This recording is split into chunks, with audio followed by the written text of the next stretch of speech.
Hi ಸ್ನೇಹಿತರೆ, ನಮಸ್ಕಾರ ಎಲ್ಲ ನನ್ನ ಸ್ನೇಹ ವರ್ಗಕ್ಕೂ. ಎನಿ ಬ್ರೌನ್ ಅವರ ಡಾರ್ಕ್ ಸೈಕಾಲಜಿ ಬಗ್ಗೆ ಹೋದ್ಸತಿ ಅಂದರೆ ಈಗೊಂದು ವಾರದ ಹಿಂದೆ ಡಾರ್ಕ್ ಸೈಕಾಲಜಿ ಪಾರ್ಟ್ 1 ಅಂತ ಮಾಡಿದ್ದೆ. ಅದರಲ್ಲಿ 4 ಡಾರ್ಕ್ ಸೈಕಾಲಜಿ ಟ್ರಿಕ್ಸ್ ಬಗ್ಗೆ ಹೇಳಿದ್ದೆ. ಇವತ್ತು ಇನ್ನುಳಿದ ಟ್ರಿಕ್ಸ್ ಅಂತಂದರೆ 8 ಟ್ರಿಕ್ಸ್ಗಳ ಬಗ್ಗೆ ಇದು ಒಂದೇ ವಿಡಿಯೋದಲ್ಲಿ ಕವರ್ ಮಾಡೋಣಂತೆ.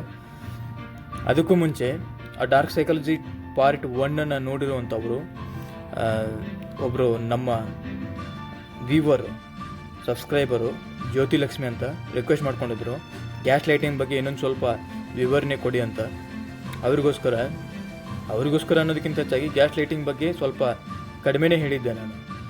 ಅದ್ರ ಬಗ್ಗೆ ಹೇಳಬೇಕಾದ್ರೆ ತುಂಬ ಇದೆ, ಎಲ್ಲರ ಮನೆಯಲ್ಲೂ ನಡೆಯುವಂಥ ವಿಚಾರಗಳವು.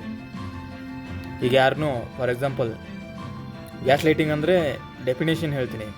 ಒಬ್ಬ ಮನುಷ್ಯನ ಇನ್ನೊಬ್ಬ ಮನುಷ್ಯ ಭ್ರಾಂತಿಗೊಳಿಸುವಂಥದ್ದು, ಆತನು ಮಾಡಿದ ಕೆಲಸಗಳನ್ನು ಮರೆಸುವಂಥದ್ದು, ಅಥವಾ ಆತ ಮಾಡದೇ ಇರುವ ಕೆಲಸಗಳನ್ನು ನೀನೇ ಮಾಡಿದ್ದೀಯಾ ಅಂತ ಹೇಳುವಂಥದ್ದು.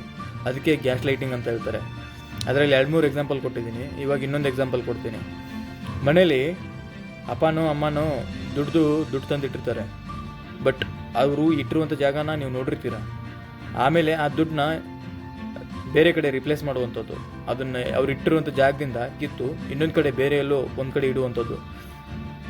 ಇಟ್ಟು ಆವಾಗ ಆ ದುಡ್ಡಿನ ಬಗ್ಗೆ ಅವರು ಹಿರಿಯರು ಯಾರಾದರೂ ವಿಚಾರ ಮಾಡಿದರೆ ಅದನ್ನು ನಾವೇ ಹೇಳುವಂಥದ್ದು. ನಾವೇ ಇಟ್ಟಿರ್ತೀವಿ, ಬಟ್ ಅವ್ರಿಗೆ ಗೊತ್ತಿರಲ್ಲ. ನಾವೇ ಹೇಳುವಂಥದ್ದು, ಅರೆ ಅಮ್ಮ ನಿನಗೆ ಯಾಕೋ ನೆನಪಿನ ಶಕ್ತಿ ತುಂಬ ಕಡಿಮೆ ಆಗಿದೆ ನೋಡಮ್ಮ, ದುಡ್ಡನ್ನ ಫಸ್ಟ್ ಇಲ್ಲಿ ಇಟ್ಟಿದ್ದೆ, ಆಮೇಲೆ ನೀನೇ ಎತ್ಕೊಂಡೋಗಿ ಅಲ್ಲಿಟ್ಟಿದ್ಯಾ, ನಾನೇ ನೋಡಿದ್ದೀನಿ, ನಾನೇ ನನ್ನ ಕಣ್ಣಾರೇ ನೋಡಿದ್ದೀನಿ, ಅಲ್ಲಿಟ್ಟಿದ್ಯಾ ನೋಡು, ಅಲ್ಲಿದೆ ತಗೋ. ಆವಾಗ ಅವ್ರು ಏನು ಯೋಚನೆ ಮಾಡ್ತಾರೆ, ಹೌದಲ್ವಾ, ನಾನು ಇಟ್ಟಿದ್ದೀನಿ, ಇವನೇ ನೋಡಿದ್ದಾನೆ, ದುಡ್ಡು ಕೂಡ ತಗೊಂಡಿಲ್ಲ. ಒಂದು ವೇಳೆ ಇವನೇ ಎತ್ತಿಟ್ಟೋದಾಗಿದ್ದರೆ ದುಡ್ಡು ತಗೊಂಡಿಲ್ಲ, ಆದರೂ ಕೂಡ ಅವನೇ ಹೇಳ್ತಿದ್ದಾನಲ್ಲ ಇಲ್ಲಿ ಇಟ್ಟಿದ್ದನ್ನು ಅಲ್ಲೇ ನಾನೇ ಇಟ್ಟಿದ್ದಂತ, ಯಾಕೆ ನನಗೆ ಜ್ಞಾಪಕ ಇಲ್ಲ ಇದು ಅನ್ನುವಂಥ ಯೋಚನೆ ಅವರ ತಲೆಯಲ್ಲಿ ಬರುತ್ತೆ. ಇದು ಒಂದೇ ವಿಚಾರ ಅಲ್ಲ, ತುಂಬ ವಿಚಾರಗಳು ಬರುತ್ತೆ ಇದರಲ್ಲಿ.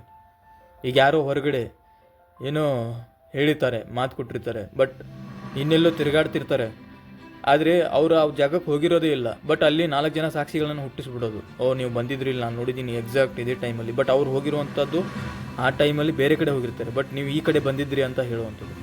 ಆವಾಗ ಅವ್ರು ನಿಜವಾಗ್ಲೂ ಕನ್ಫ್ಯೂಸ್ ಆಗ್ತಾರೆ. ಇಲ್ಲ, ನಾನು ಹೋಗಿಲ್ಲ ಅಂತಂದ್ರೂ ಕೂಡ ಇವ್ರು ಹೋಗಿದ್ದೀನಿ ಅಂತ ಹೇಳ್ತಿದ್ದಾರಲ್ಲ, ಅದು ಹೇಗೆ ಸಾಧ್ಯ? ಬಹುಶಃ ನಾನು ಏನಾರು ಹೋಗಿರ್ಬೋದು, ನನಗೆ ಜ್ಞಾಪಕ ಇಲ್ಲ ಅನಿಸುತ್ತೆ. ಈ ರೀತಿ ಬರೀ 4ರಿಂದ 5 ಬಾರಿ ಮಾಡೋದ್ರಿಂದ ಆತ ನಿಜವಾಗ್ಲೂ ತನ್ನ ಬುದ್ಧಿಮತ್ತೆಯನ್ನು ತುಂಬ ಕ್ಷೀಣಿಸ್ಕೊಳ್ತಾನೆ. ಅಂದರೆ ಮೆಂಟಲಿ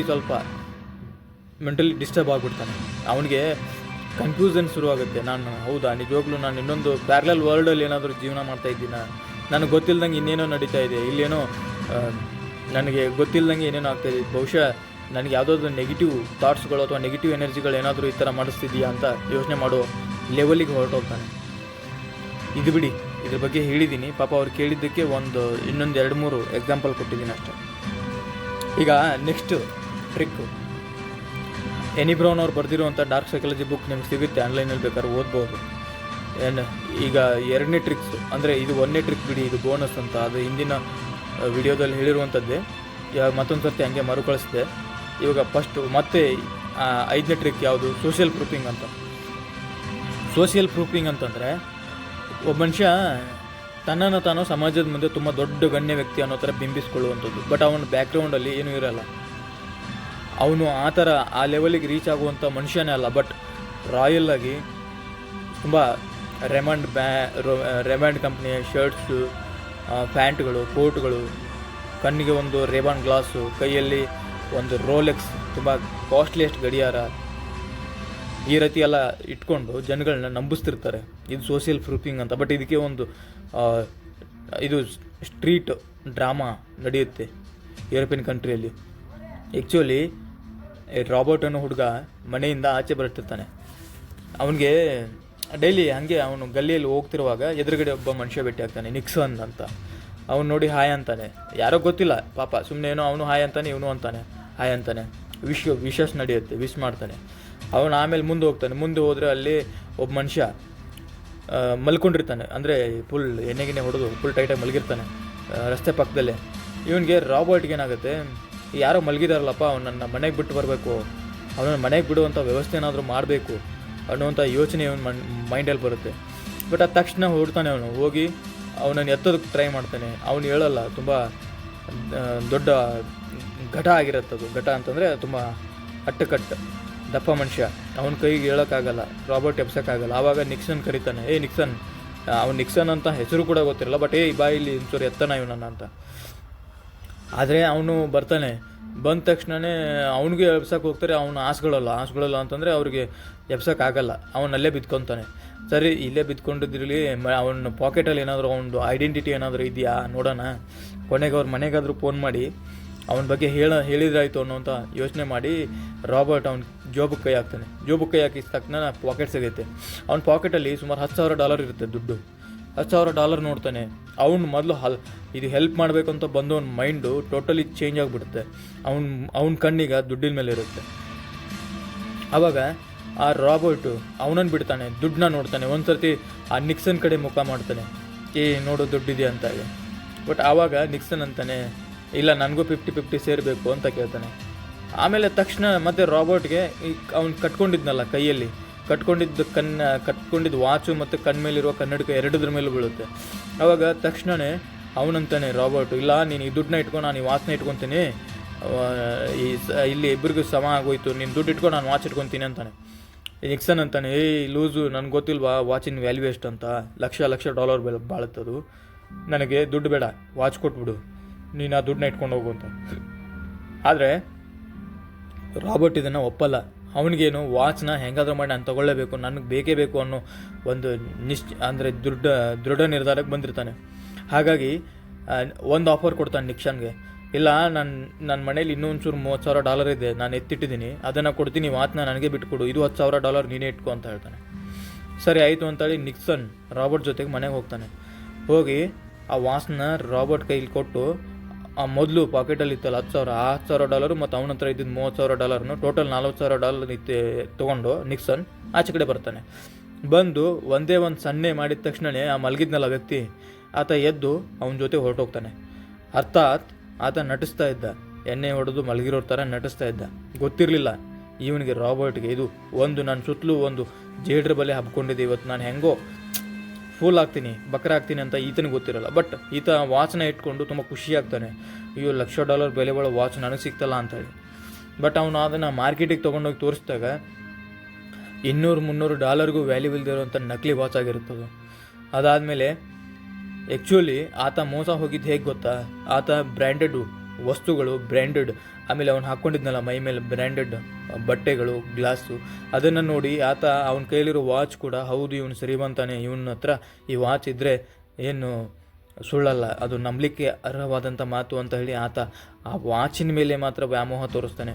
ತನ್ನ ಬಳಿ ಇದ್ದ $30,000 ಪ್ಲಸ್ ಆ $10,000 $40,000 ಲಾಸ್ ಮಾಡ್ಕೊತಾನೆ. ಇದಕ್ಕೆ ಹೇಳೋದು ಸೋಷಿಯಲ್ ಪ್ರೂಫಿಂಗ್ ಅಂತ ಹೇಳಿ.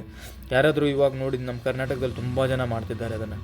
ಅದ್ಯಾವುದೋ ಒಂದು ಡಿಪಾರ್ಟ್ಮೆಂಟ್ ಫೋಟೋನ ವಾಟ್ಸಪ್ DPಗೆ ಹಾಕ್ಕೊಳ್ಳೋದು, ನಾನು ಆ ಡಿಪಾರ್ಟ್ಮೆಂಟಲ್ಲಿ ತುಂಬ ದೊಡ್ಡ ವ್ಯಕ್ತಿ, ನನಗೆ ಬೇಕಾದರೆ ನಿಮ್ಗೆ ಅಪಾಯಿಂಟ್ಮೆಂಟ್ ಮಾಡಿಸ್ಕೊಡ್ತೀನಿ, ಬರೀ $30,000 ಕೊಡು, $40,000 ಕೊಡು, $50,000 ಕೊಡು, ದುಡ್ಡು ಕಿತ್ಕೊಳ್ಳೋದು. ಆಮೇಲೆ ವಾಟ್ಸಪ್ಪಲ್ಲಿ ಬ್ಲಾಕ್ ಮಾಡೋದು, ಕೈಗೂ ಕೂಡ ಸಿಗಲ್ಲ. ಮೊನ್ನೆ ತಾನೇ ದಾವಣಗೆರೆಯಲ್ಲಿ ಒಬ್ಬರು ಅರೆಸ್ಟ್ ಮಾಡಿದ್ರು ನೋಡಿ, ಅದೇ ರೀತಿಯೇ ಅದು ಸೋಷಿಯಲ್ ಪ್ರೂಫಿಂಗ್ ಅಂತ ಹೇಳ್ತಾರೆ.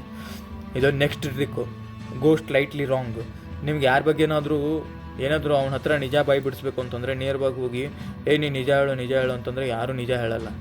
ಅದಕ್ಕೆ ಈ ಫಾರ್ ಎಕ್ಸಾಂಪಲ್ ಅವನು ಯಾರೋ ಬೆಂಗಳೂರಿಗೆ ಎಲ್ಲೋ ನಿಮ್ಮ ಕಂಪ್ನಿಯಿಂದ ಜಾಬ್ ಬಿಟ್ಟ ಅಂತ ಇಟ್ಕೊಳ್ಳಿ, ಬಿಟ್ಟ ತಕ್ಷಣವೇ ಅವನಿಗೆ ಹತ್ರ ನೀವು ಸ್ಲೈಟ್ಲಿ ರಾಂಗ್ ಕ್ವಶನ್ ಕೇಳ್ತಾ ಹೋದರೆ ಅವ್ನು ಆಟೋಮೆಟಿಕ್ಕಾಗಿ ಸರಿಯಾದ ಉತ್ತರ ಕೊಡ್ತಾ ಹೋಗ್ತಾನೆ. ಫಾರ್ ಎಕ್ಸಾಂಪಲ್ ಈಗ ರಾಮ ಮತ್ತು ಶ್ಯಾಮ ಇಬ್ಬರು ಒಂದು ಕಂಪ್ನಿಲಿ ಜಾಬ್ ಮಾಡ್ತಿರ್ತಾರೆ. ಬಟ್ ರಾಮನಿಗೆ ಗೊತ್ತಿಲ್ದಂಗೆ ಶ್ಯಾಮ ರಿಸೈನ್ ಮಾಡಿ ಬೇರೆ ಕಡೆ ಕಂಪ್ನಿಗೆ ಹೊರಡ್ತಿರ್ತಾನೆ. ಬಟ್ ರಾಮನಿಗೆ ಹೇಳಿರಲ್ಲ ನಾನು ಎಲ್ಲಿ ಹೋಗ್ತಾ ಇದ್ದೀನಿ ಅಂತ. ಬಟ್ ರಾಮನ ಹತ್ರ ಈ ಗೋಸ್ಟ್ ಲೈಟ್ಲಿ ರಾಂಗ್ ಅನ್ನೋ ಟ್ರಿಕ್ ಗೊತ್ತಿತ್ತು. ಹಾಗಾಗಿ ನನಗೇನೋ ಸುದ್ದಿ ಬಂತಪ್ಪ, ನಿನಗೆ ಎಲ್ಲೋ ಫಾರಿನ್ ಕಂಟ್ರಿಗೆ ಹೊರಡ್ತಿದ್ಯಂತೆ ಕಂಪ್ನಿ ಮೇಲೆ. ಆವಾಗ ಅವನು ಸತ್ಯನೇ ಹೇಳ್ತಾನೆ, ಇಲ್ಲಪ್ಪ ಎಲ್ಲಿ ಫಾರಿನ್ ಏನಿಲ್ಲ, ನಾನು ಬೆಂಗಳೂರಿಗೆ ಹೋಗ್ತಾ ಇದ್ದೀನಿ. ಬೆಂಗಳೂರಿಗೆ ಗೂಗಲ್ ಕಂಪ್ನಿಯಲ್ಲಿ ಜಾಬ್ ಆಯಿತಾ? ಇಲ್ಲ ಕಣಯ್ಯ, ಇನ್ಫೋಸಿಸ್ ಕಂಪ್ನಿಯಲ್ಲಿ ಜಾಬ್ ಆಯಿತು. ಹೌದಾ, ಹಾಗಾದರೆ ಪ್ಯಾಕೇಜ್ 1 ಕೋಟಿ ಇರ್ಬೋದಲ್ವಾ ಒಂದು ವರ್ಷಕ್ಕೆ? ಇಲ್ಲ ಬಿಡಲೇ, ಒಂದು 50 ಲಕ್ಷ ಪ್ಯಾಕೇಜ್ ಕೊಟ್ಟಿದ್ದಾರೆ ನೋಡಿ. ಅವ್ನು ಕೇಳದೆ ಹೋದರೂ ಉತ್ತರ ತಾನಾಗೆ ಸಲೀಸಾಗಿ ಬಂತು ತಾನೆ. ಹಾಗೆ ಗೋಸ್ಟ್ ಲೈಟ್ಲಿ ರಾಂಗ್ ಅನ್ನುವಂಥದ್ದು. ನೀವು ಯಾರ ಹತ್ರನಾದರೂ ತಪ್ಪನ್ನು, ಈಗ ನೀವು ತಪ್ಪು ಮಾಡಿಬಿಡಿ ಒಂದು ಸರ್ತಿ, ಅಂದರೆ ಈಗ ತುಂಬ ಜನ ನೋಡ್ತಾ ಇರ್ತೀನಿ ನಾನು, ಯಾವುದೋ ಒಂದು ವಿಡಿಯೋದಲ್ಲಿಯೋ ಅಥವಾ ಏನೋ ಒಂದು ವಿಚಾರಗಳಲ್ಲಿ ತಪ್ಪು ಮಾತಾಡ್ತಿರ್ತಾರೆ. ಯಾಕೆ ತಪ್ಪು ಮಾತಾಡ್ತಿರ್ತಾರೆ ಅಂತಂದರೆ ನಿಮ್ಮ ಬಾಯಿಯಿಂದ ಸತ್ಯ ಬೇಕಾಗಿರುತ್ತೆ ಅವ್ರಿಗೆ. ಅದಕ್ಕೆ ನೀವೇನು, ಎಲ್ಲರಿಗೂ ಮನುಷ್ಯನಲ್ಲಿರುವ ಒಂದು ಕಾಯಿಲೆ ಏನು ಗೊತ್ತೇನೋ, ತಪ್ಪಾಗಿದ್ದನ್ನು ಸರಿಪಡಿಸುವಂಥದ್ದು ಮನುಷ್ಯನ ಗುಣ. ಅದು ಯಾರಾದ್ರೂ ಏನಾದ್ರು ತಪ್ಪು ಮಾಡಿದಾನೆ ತಕ್ಷಣ ಹೋಗಿ ಅದನ್ನು ಸರಿ ಮಾಡಬೇಕು. ಅದಕ್ಕೆ ಜನಗಳು ಯಾರಾದರೂ ಯೂಟ್ಯೂಬರ್ ಏನಾದ್ರು ತಪ್ಪು ಮಾತಾಡಿದ್ದಾನೆ ಅಂತಂದರೆ ಕಮೆಂಟ್ ಬಾಕ್ಸಲ್ಲಿ ತಪ್ಪು ಹೇಳ್ತಿದ್ದಾನಂತಂದರೆ ಕಮೆಂಟ್ ಬಾಕ್ಸಲ್ಲಿ ಸರಿಯಾದ ಉತ್ತರಗಳೇ ಬರ್ತಾ ಇರುತ್ತೆ. ಇನ್ನೊಂದು ಎಕ್ಸಾಂಪಲ್ ಕೊಡಿ, ಇದಕ್ಕೆ ಸ್ವಲ್ಪ ಕನ್ಫ್ಯೂಷನ್ ಆಯಿತು ಅಂತ ಅನಿಸುತ್ತೆ. ನಿಮ್ಗೆ ಸರಿಯಾದ ಉತ್ತರ ಇನ್ನೊಂದು ಎಕ್ಸಾಂಪಲ್ ಕೊಡ್ತೀನಿ ನೋಡಿ. ಈಗ ನಾನು ಯಾರಿಗೂ ಹೇಳಲ್ಲ, ಸುಮ್ಮನೆ ನನ್ನ ಒಳಗಡೆನೆ ನಾನು ಏನೋ ಒಂದು ವಿಚಾರ ಇಟ್ಕೊಂಡು ಎಲ್ಲೆಲ್ಲೋ ಹೋಗ್ತಾ ಇರ್ತೀನಿ. ಬಟ್ ನನ್ನ ಕ್ಲೋಸ್ ಫ್ರೆಂಡ್, ಅವನಿಗೂ ಕೂಡ ಹೇಳಿರಲ್ಲ, ಬಟ್ ನನ್ನ ಕ್ಲೋಸ್ ಫ್ರೆಂಡ್ಗೆ ಈ ಟ್ರಿಕ್ಕು ಗೊತ್ತಿರುತ್ತೆ. ಅವನೇನು ಮಾಡ್ತಾನೆ, ನನ್ನ ಹತ್ರ ಬರ್ತಾನೆ, ಲೋ ಮಚ್ಚಾ ಎಲ್ಲೋ ಹೋಗಿದ್ದೆ, ಎಲ್ಲಿ ಇಲ್ಲ ಕಣ, ಇಲ್ಲೇ. ನಾನು ಆವಾಗಲೂ ಸುಳ್ಳು ಹೇಳೋಕ್ಕೆ ಟ್ರೈ ಮಾಡ್ತೀನಿ. ಬಟ್ ನೆಕ್ಸ್ಟ್ ಡೇ ಬರ್ತಾನೆ ಅವ. ನೆಕ್ಸ್ಟ್ ಡೇ ಬಂದು, ಮಗ ನಿನ್ನೆ ನನಗೊಂದು ಸುದ್ದಿ ಬಂತು ಕಣ. ಏನು? ಇಲ್ಲ ಕಣ, ನಿನಗೆ ಎಲ್ಲೋ ಒಂದು ಕಡೆ ದೊಡ್ಡ ಕಂಪನಿ ಜೊತೆಗೆ ಕೊಲಾಬ್ರೇಟ್ ಮಾಡ್ತಿದ್ದೆ ಅಂತೆ. ಎಲ್ಲ ಮಾರ, ಎಲ್ಲಿ ಕೊಲಾಬ್ರೇಷನು, ನಾನು ಅಲ್ಲಿ ಕೆಲಸ ಮಾಡ್ಕೊಂಡು ಆ ಕಡೆ ಈ ಕಡೆ ಹೋಗ್ತಾಯಿದ್ದೀನಿ, ಬೆಂಗಳೂರಿಗೆ ಹೋಗ್ತಾಯಿದ್ದೀನಿ ಮಚ್ಚಿ ಇನ್ನೊಂದು 2 ದಿನದಲ್ಲಿ. ಹಂಗಾದರೆ ನಮ್ಮ ಬಾಯಿಂದನೇ ಸತ್ಯ ಬಂತು ತಾನೆ. ಅದಕ್ಕೆ 1-2 ಸುಳ್ಳು ಹೇಳಿಬಿಟ್ರೆ ಅಥವಾ 1-2 ತಪ್ಪು ಹೇಳಿಬಿಟ್ರೆ ಆಟೋಮೆಟಿಕ್ಕಾಗಿ ಯಾರಿಂದ ನಿಮ್ಗೆ ಸತ್ಯ ಬೇಕಾಗಿರುತ್ತೋ ಅವರು ಆಟೋಮೆಟಿಕ್ಕಾಗಿ ಸತ್ಯ ಹೇಳ್ತಾರೆ. ಟ್ರಿಕ್ ನಂಬರ್, ಈಗ ಇದೇ ಟ್ರಿಕ್. ಇನ್ನೊಂದು ನೆಕ್ಸ್ಟ್ ಟ್ರಿಕ್ ಹೇಳ್ತೇನೆ. ನೆಕ್ಸ್ಟ್ ಟ್ರಿಕ್ಕು PM ಹಾಂಗರಿಂಗ್ ಅಂತ ಹೇಳಿ. PM ಹಾಂಗರಿಂಗ್ ಅಂದರೆ ಒಬ್ಬ ಮನುಷ್ಯನಿಗೆ ನೀಡ್ ಸೃಷ್ಟಿ ಮಾಡುವಂಥದ್ದು. ನೀಡ್ ಅಂತಂದರೆ ಬೇಕು ಅನ್ನುವಂಥದ್ದನ್ನು ಸೃಷ್ಟಿ ಮಾಡಬೇಕು. ಅದಕ್ಕೆ 1970 ಲಿಸ್ಟರಿನ್ ಅನ್ನುವಂಥ ಒಂದು ಪ್ರಾಡಕ್ಟ್ನ ಕಂಡುಹಿಡಿತಾರೆ ಆ ಕಂಪ್ನಿಯ ಫೌಂಡರು. ಲಿಸ್ಟರಿನ್ ಅಂತಂದರೆ ಅದು ನೆಲ ಒರೆಸೋ ಒಂದು ಕೆಮಿಕಲ್ಲು ಆಗುತ್ತೆ, ಮತ್ತು ಆ್ಯಂಟಿಸೆಪ್ಟಿಕ್ ಕೆಮಿಕಲ್ ಕೂಡ ಆಗಿರುತ್ತೆ. ಆಮೇಲೆ ಸೋಪು, ಡಿಟರ್ಜೆಂಟಲ್ಲಿ ಕೂಡ ಬಳಸ್ಬೋದಾಗಿರುತ್ತೆ, ಮತ್ತು ಸೆಂಟ್ ಪರ್ಫ್ಯೂಮಲ್ಲಿ ಕೂಡ ಬಳಸ್ಬೋದಾಗಿರುತ್ತೆ ಅದನ್ನು, ಲಿಸ್ಟರಿನ್ ಅನ್ನುವಂಥ ಪ್ರಾಡಕ್ಟ್ನ.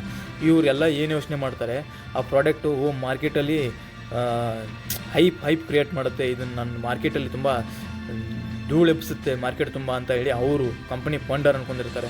ಬಟ್ ರಿಲೀಸ್ ಆದ ಒಂದೇ ವಾರದಲ್ಲಿ ಅದು ಲಿಸ್ಟರಿನ್ ಅನ್ನುವಂಥ ಪ್ರಾಡಕ್ಟು ಬಿದ್ದೋಗ್ಬಿಡುತ್ತೆ. ಅದನ್ನು ಯಾರು ಬಳಸೋದಕ್ಕೂ ಹಿಂದೆ ಮುಂದೆ ಯೋಚನೆ ಮಾಡ್ತಿರ್ತಾರೆ. ಯಾಕಂತಂದರೆ ಅದರಲ್ಲಿ ಏನಂತಂದರೆ ಅದನ್ನು ಮಲ್ಟಿಪಲ್ ರೀತಿಯಲ್ಲಿ ಯೂಸ್ ಮಾಡ್ಬೋದು, ಬಹು ರೀತಿಯ ಉಪಯೋಗಗಳಿರ್ತವೆ. ಹಾಗಾಗಿ ಅದನ್ನು ತೊಗೊಂಡು ಯಾರು ಯಾವುದಕ್ಕೆ ಬಳಸ್ತಾರೆ ಅನ್ನೋದು ಕೂಡ ಅಷ್ಟು ಸರಿಯಾಗಿ ಅವ್ರಿಗೆ ಕಸ್ಟಮರಿಗೆ ಗೊತ್ತಿರಲ್ಲ.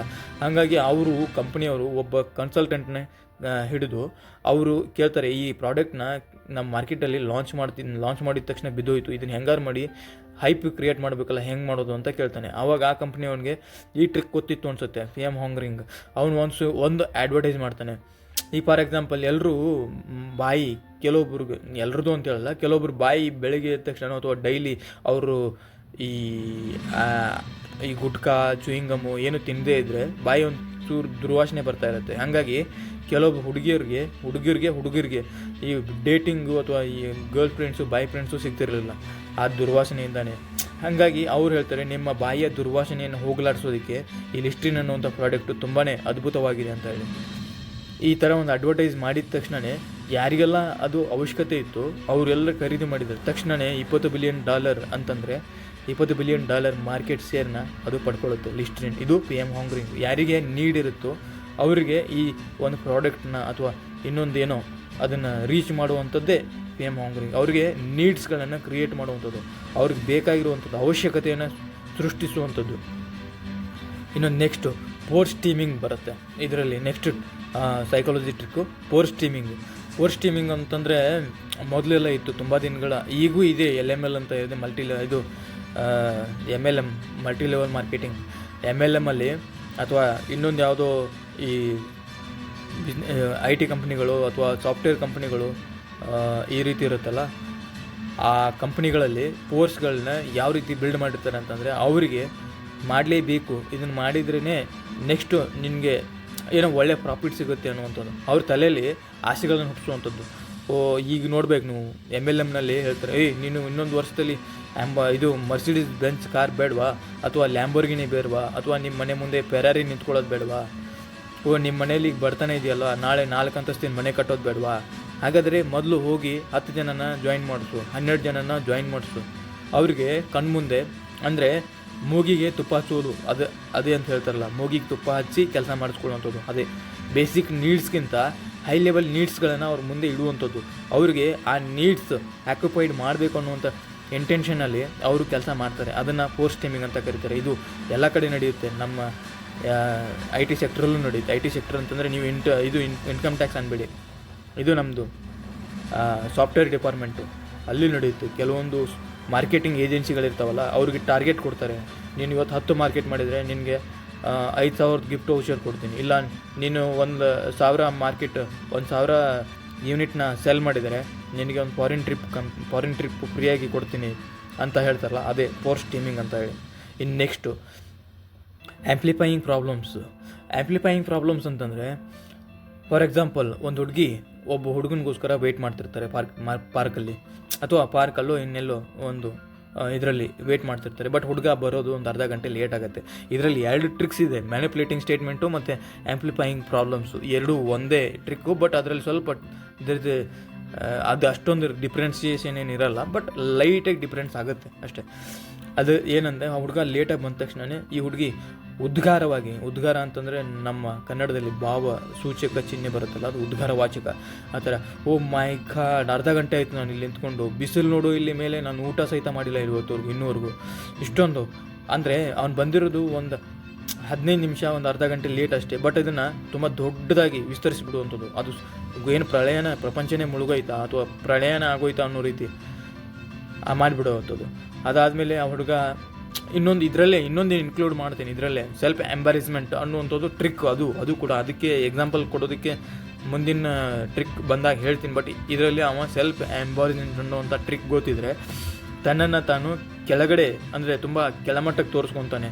ಇಲ್ಲಿ ಆ್ಯಂಪ್ಲಿಫೈಯಿಂಗ್ ಪ್ರಾಬ್ಲಮ್ ಮತ್ತು ಸೆಲ್ಫ್ ಎಂಬಾರಿಸ್ಮೆಂಟು ಒಂದನ್ನೊಂದು ಅಪೋಸಿಟ್ ಮಾಡುವಂಥ ಸಂದರ್ಭ. ಅದು ಹುಡುಗಿ ಆ ಥರ ಮಾತಾಡಿದ ತಕ್ಷಣ ಈ ಥರ ಅಯ್ಯೋ ಸಾರಿ ಕಣೆ, ನನ್ನ ಕೈಲಿ ಏನೂ ಆಗಲ್ಲ ಕಣೆ, ಅದಕ್ಕೆ ನಾನು ತುಂಬ ನಿತ್ಕೃಷ್ಟ ಕಣೆ, ನಾನು ತುಂಬ ಕಠಿಣವಾದ ಮನುಷ್ಯ, ನಾನು ಇನ್ನೊಬ್ಬರ ಮನಸ್ಸನ್ನು ಅರ್ಥ ಮಾಡ್ಕೊಳಕ್ಕಾಗಲ್ಲ ಕಣೆ, ಅಯ್ಯೋ ಸಾರಿ ಕಣೆ, ನಾನು ಹುಟ್ಟಾನೆ ಹೀಗೆ ಕಣೆ, ನನ್ನ ಜೀವನನೇ ಸರಿ ಇಲ್ಲ ಕಣೆ ಅಂತೇಳಿ ತನ್ನನ್ನು ತಾನೇ ಎಂಬಾರಿಸ್ ಮಾಡ್ಕೊಂಡ್ರೆ ಆ ಹುಡುಗಿ ಕೂಡ ಅವನನ್ನು ಕ್ಷಮಿಸ್ಬಿಡ್ತಾಳೆ. ಬಟ್ ಇದು 2 ಟ್ರಿಕ್ಸು ಒಂದನ್ನೊಂದು ಆಪೋಸಿಟ್ ಆಗುವಂಥ ಸಮಯ ಅದು. ಬಟ್ ಕೆಲವೊಂದು ಕಡೆ ಇದನ್ನು ತುಂಬ ಜನಗಳು ಬಹಳ ನಿಮ್ಮ ಕಣ್ಮುಂದೆನೇ ಆಗಿರುತ್ತೆ. ತುಂಬ ಜನ ಇದನ್ನು ಬಳಸ್ತಿರ್ತಾರೆ, ನಿಮ್ಗೆ ಗೊತ್ತಿರಲ್ಲ ಅಷ್ಟೇ. ಈಗ ಇನ್ನೊಂದು ಸರ್ತಿ ಹೇಳ್ತೀನಿ ನೋಡಿ, ಆ್ಯಂಪ್ಲಿಫೈಯಿಂಗ್ ಪ್ರಾಬ್ಲಮ್ಸ್ ಅಂತ ಇದೇ ಒಂದು ಆಯ್ತು ಬಿಡಿ. ಇನ್ನೊಂದು, ಎಲ್ಲೋ ನೀವು ಮನೇಲಿ ನಿಮ್ಮ ಮನೇಲಿ ನಿಮ್ಮ ಜೊತೆಗೆ ಯಾರಿಗೂ ಆಗಲ್ಲ, ಬಟ್ ಅವ್ರ ಜೊತೆ ನೀವು ಮಾತಾಡೋಕ್ಕೂ ಇಷ್ಟಪಡಲ್ಲ. ಬಟ್ ಅವರಿಂದ ಏನೋ ಒಂದು ಸಣ್ಣ ತಪ್ಪಾಗಿರುತ್ತೆ. ಏನೋ ನೀವು ಸ್ನಾನಕ್ಕೆ ಹೋದರೆ ಒಂದು ಸೋಪ್ ಕೊಟ್ಟಿರಲ್ಲ, ಅಥವಾ ಸೋಪ್ ಇಟ್ಟಿರಲ್ಲ, ಅಥವಾ ನೀವು ಹೋದಾಗ ಆಟೋಮೆಟಿಕ್ಕಾಗಿ ಗೀಸರ್ ಆಫ್ ಮಾಡಿ ಬಂದಿರ್ತಾರೆ. ಅದು ಏನೋ ಸಣ್ಣ ಅದೇನೋ ಅದು ಎಂಥದ್ದು ಒಂದು ಸಣ್ಣದು ಒಂದು ಪ್ರಾಬ್ಲಮ್ಮು. ಅದು ಎಂಥದ್ದು ಕನ್ನಡದಲ್ಲಿ ಮಾತುಗಳು ಅಷ್ಟೊಂದು ಬೇಗ ಬರಲ್ಲಪ್ಪ.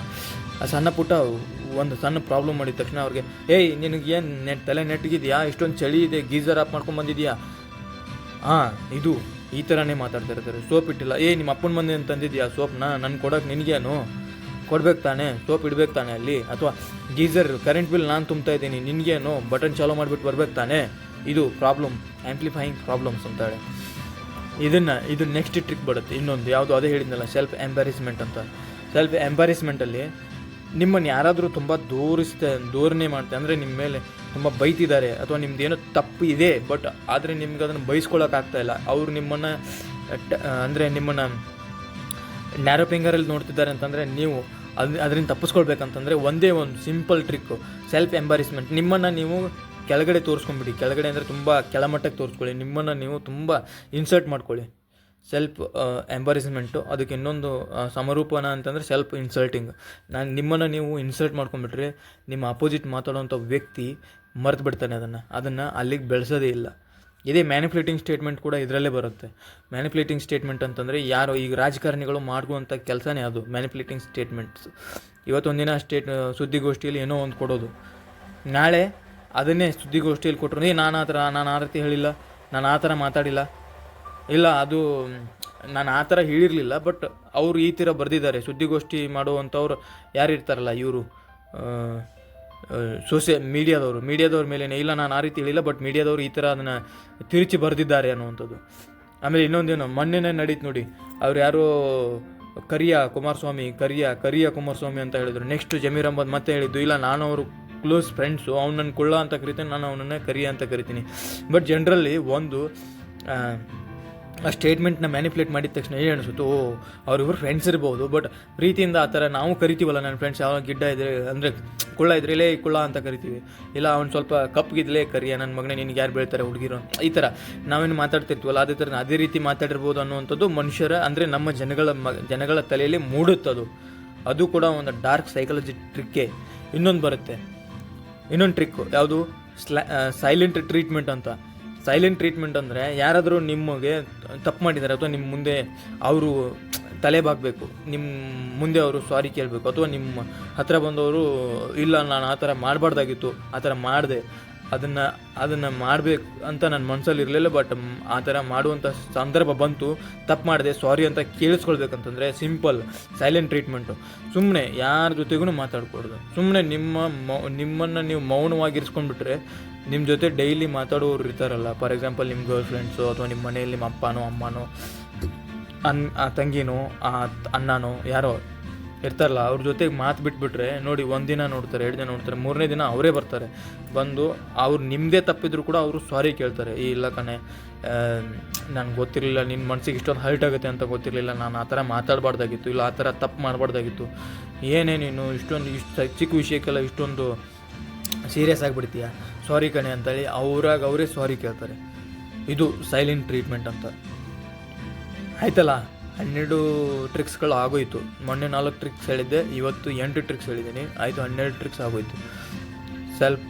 ಎಷ್ಟು ಟೋಟಲ್ ಪ್ರೈಮಿಂಗು ಒಂದು, ಆಮೇಲೆ social proofing, PM hungering, self embarrassment, ಆಮೇಲೆ ಸೆಲ್ಫ್ ಗಿಲ್ಟಿ ಟ್ರಿಕ್ಕು, ಅದಾದಮೇಲೆ ಗ್ಯಾಸ್ ಲೈಟಿಂಗು, ಆಮೇಲೆ ಇವತ್ತಿನ ಒಂದು 4 ಮ್ಯಾನಿಪ್ಯುಲೇಟಿಂಗ್ ಪ್ರಾಬ್ಲಮ್ಸು, ಆಮೇಲೆ ಎಲ್ಲ amplifying problems, manipulating statements, silent treatment.